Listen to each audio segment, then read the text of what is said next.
అసలు మీకు తెలుసా ఆంధ్రప్రదేశ్ భారత్ కి ఏమిచ్చింది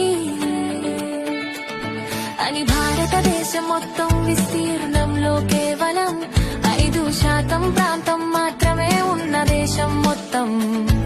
మిరపకాయల్లో 57%, మరియు పట్టు ఉత్పత్తిలో 25%. ఆంధ్రప్రదేశ్ నుంచే వస్తాయి.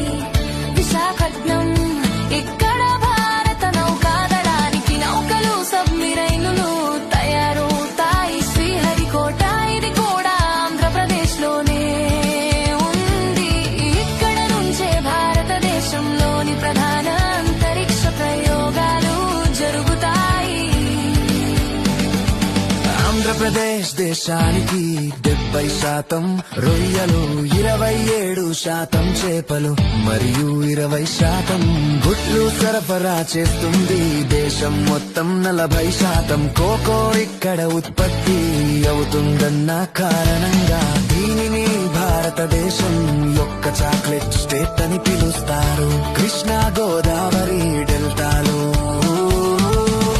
పుష్కలంగా బియ్యం పండించే కారణంగా ఆంధ్రప్రదేశ్ భారతదేశం యొక్క రైతు బౌలంటారు.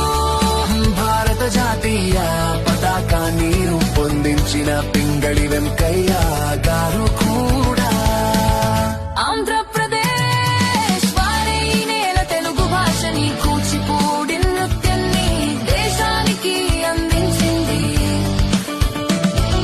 మరియు గుర్తుంచుకోండి, పొట్టి శ్రీరాములు గారు 1953లో భాషాధారంగా ఆంధ్రప్రదేశ్ రాష్ట్రాన్ని సృష్టించకపోతే ఈ రోజు తమిళనాడు